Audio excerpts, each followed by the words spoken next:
Hello everybody! Welcome to another sort of first impressions video we've got here. We were given a code by Bandai Namco for this game, so we would like to thank them for that opportunity. I had actually never played a Mr. Driller game before doing this video, and I'm glad that I got the chance to because I didn't really know what it was about. Like, I knew it was cute and was kinda related to Dig Dug a little bit. That's really all I knew about Mr. Driller going in. Now, It's kind of the advancement of the Dig Dug series, really. yeah, so like apparently the kid in this game is actually the son of the Dig Dug guy, and The lore runs deep. and his mom is also the star of some other old arcade game that I had never heard of before. There's a lot of lore in this, surprisingly. And now we've covered anime games on this channel before, but with that even said, I will have to state that this is the most anime thing that I have ever put onto the channel. And we have played like You've done Trauma Team. yeah, we've played literal anime games on this channel before. This is extremely anime, but in a good way. It's got a very charming Saturday morning anime sort of feel to it. All the voice acting is in Japanese. I didn't see any option to change it in the options menu, so I think Mr. Driller is not a big enough franchise to warrant them extra funds to get an English dub. No, but funnily enough, this is actually a remake of a game on the GameCube. Mr. Driller came out in 2002, I believe, on the GameCube, and was actually praised fairly highly at the time for being a really good multiplayer puzzle-type game.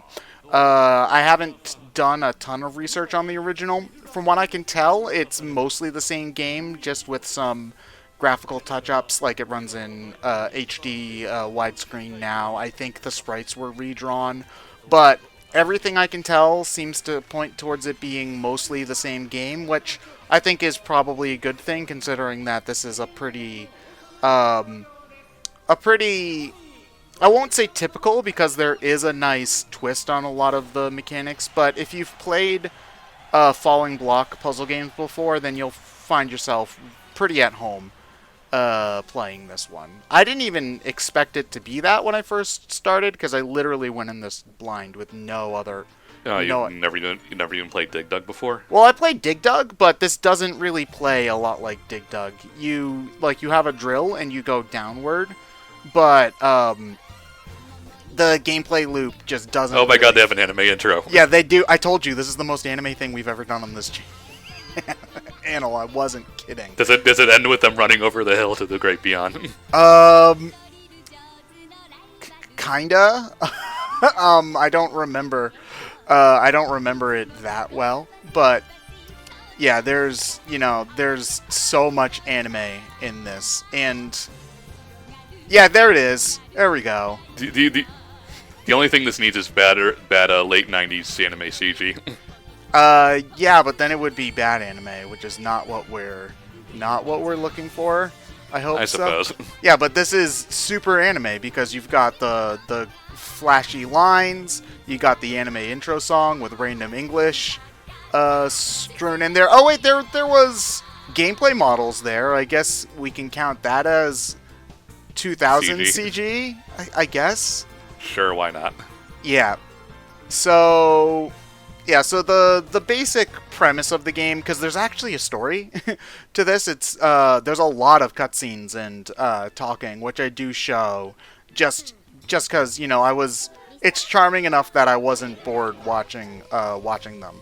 But the basic premise of the story is that all of the Driller characters are invited to this drill-themed Disneyland amusement park, which is not so secretly a trap designed by the bad guys. And all of the different modes to this game are basically just different takes on the Mr. Driller gameplay, but with different, like, theme park attraction coat of paint, pretty much. Well, So there's like It didn't take. Sorry.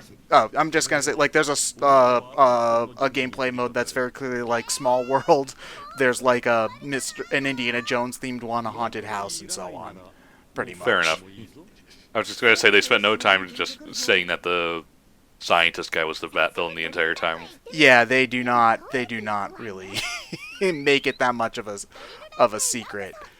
And yeah, I mean, I don't know how much ongoing story there is between these games. Like, they do bring up that the bad guys' minions were in a different game before that, but I'm no expert, so I don't know that. I was going to say, is this going to turn into the next Bomberman where there's a surprisingly large amount of lore between games? I know, right? That's actually the vibe I got the most when I was playing this, was Bomberman R. Was the vibe I got. And I mean, granted, since this technically was GameCube, I suppose Bomberman gave me a Mr. Driller vibe instead. But I mean that in a good way, because Bomberman R was a surprisingly good game. I mean, I was looking forward to it as soon as that game was announced, but I think it turned out pretty well, and this game kind of scratches the same sort of spots for me. I really am a big fan of puzzle games. Falling block puzzle games, I'm a little bit picky about, though. Like, I really like games like Tetris, and Puzzle League is fun for me too, but I'm not really... I'm very peculiar with them, because I really don't like games like Dr. Mario or Puyo Puyo, where I feel like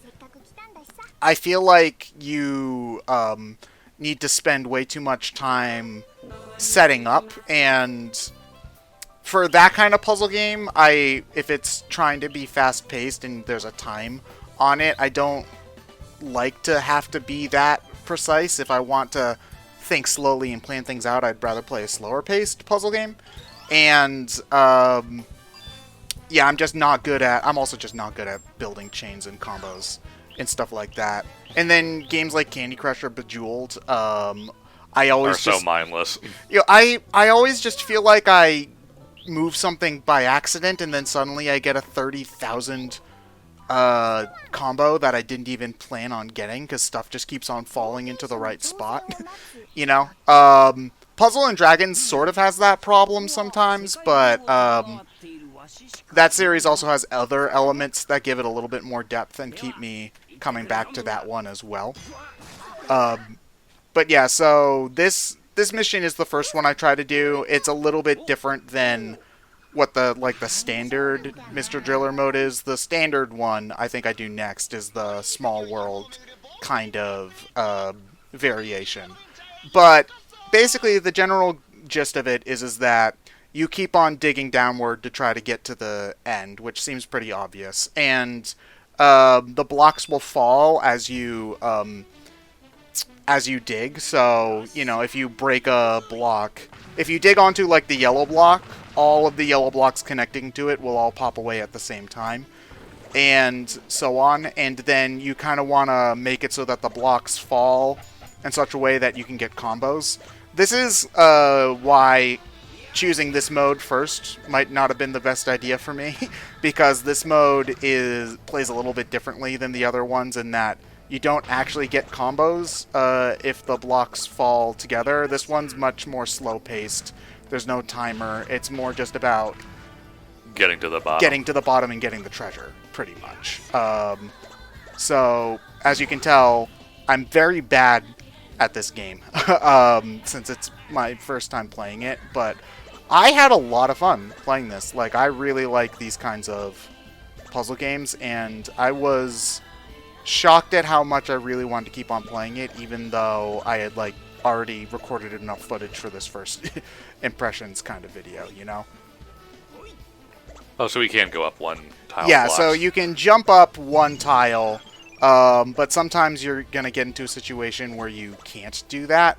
But it is generally good to try to do that and get like a different kind of angle at different things. When you're playing the quote-unquote standard mode, you know, the normal, the one that's, from what I can tell, most like the other Mr. Driller modes, there are multiple characters you can choose, in all of the other modes based off the different um, like attractions, then you can you're always stuck as one character. But in the kind of main mode, you can pick whatever character you want, and they all have different like attributes. Like the robot can get crushed once without dying. The dog can jump up 2 spaces instead of 1, and I believe uses less air, so he's got a longer timer. And then the Susumu is, I think, the pink guy's name. He's basically the all-rounder type. And the other 3, I think, move faster but use more air, so they're basically the hard mode. Also, they just turned this game into Tower of Duraga, which I'm terrible at.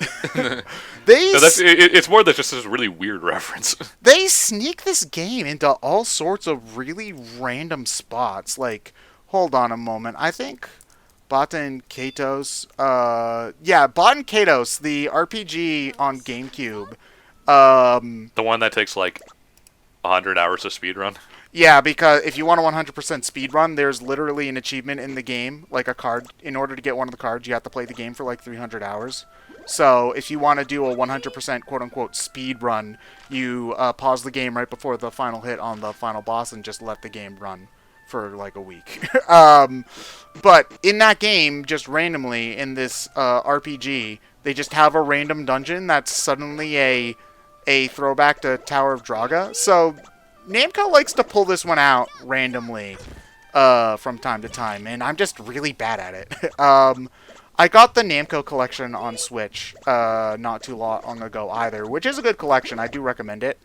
I just like having arcade games on portable just so that I have something to play at all times, you know.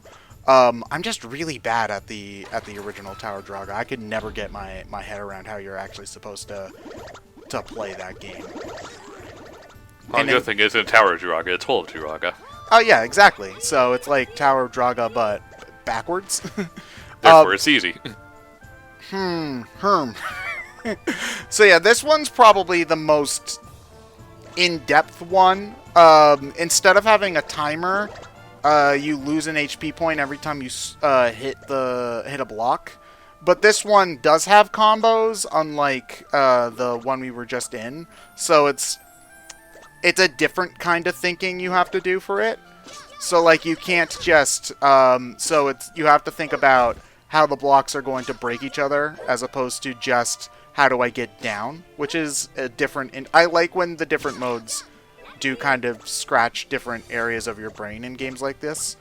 There's also different modes never hurts for puzzle games. It's much as fun as Tetris is, it is kind of told to do the same thing over and over. That's why Tetris DS is my favorite version of that game, because there's that's actually the game I was thinking of the most when I was playing it, is that there are so many different modes for the base puzzle gameplay that I'm never going to get bored playing it, which is the same vibe I get when I play Tetris DS. So I thought they really did a good job with that here too.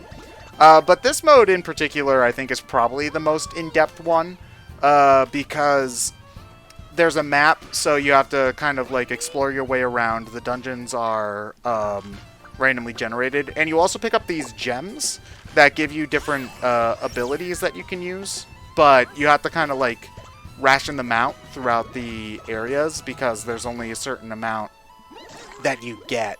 You know, I mean, I guess you could grind for them theoretically by going straight to the bottom and warping back through the area. I guess that's a way you could grind for them, but I don't know how sustainable that is. I like how our face gets blue the less area you have. Oh yeah, I love that. I love that too. But yeah, this is one of the harder modes too, is the thing. I didn't... the boss actually required a lot of thinking for me to beat when I got to it. And if you want to see the ending, because there is an ending to the story mode, which I didn't know that there was going to be, because, you know, I figured that this was just going to be like, you know, a typical puzzle game where it just like... It just exists. It just exists, and maybe if you like beat the level of each level of the of the theme park, you get like an ending cutscene or something. I didn't, but there is like an ongoing plot, and you do have to beat level 1 of each area in order to get to the end, and in order to get the final boss and cutscene. And if you do beat the final boss, and you unlock the second and third levels for each world. And I haven't gotten that far myself. I've beaten the final boss, but I haven't beaten level 2 or 3 on any of the mini games yet. I'm assuming that if you can beat level 3 on all of the mini games, then you unlock the marathon style mode for all of these, which is generally my favorite mode in any puzzle game, just because I like to be able to keep on playing it while I'm watching TV or listening to a podcast or something like that. That's generally my favorite way to play these kind of games, is just go for as long as I can and hope to not die, pretty much. But yeah, I really do recommend trying this game out if you're at all a fan of puzzle games. It is a really great time. I imagine it's not super expensive, all things considered. I am actually doing a quick price check right now to try to find out how expensive it is. And future Ted in editing is going to edit out this stalling. Maybe I will. So the game is $30, which I think is, considering that this game is really replayable, I do think that is a fair price. But especially if you can get it on sale, I think that this is absolutely worth the buy. I think if you can get it for like 15 at any point, then it's a steal and you should go for it. If you're a puzzle fan, then I think you should absolutely pick it up. And it's just also cute, which does do a lot. I know that puzzle games don't really need to have graphics or whatever, especially this kind. It can just be... This kind of game could just be black lines and dots and be just fun. to be fair to Bamco, they haven't updated Dig Dug's graphics since 1980, whatever. Yeah, because it works. But yeah, you know, a game like this doesn't really need fancy graphics in order to be charming, but it certainly helps. Also, the game just lets me be at 0 life, and I have no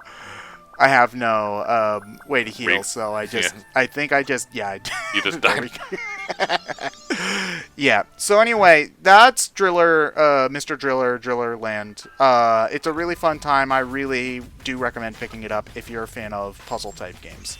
And yeah, we'll see you all soon. Bye.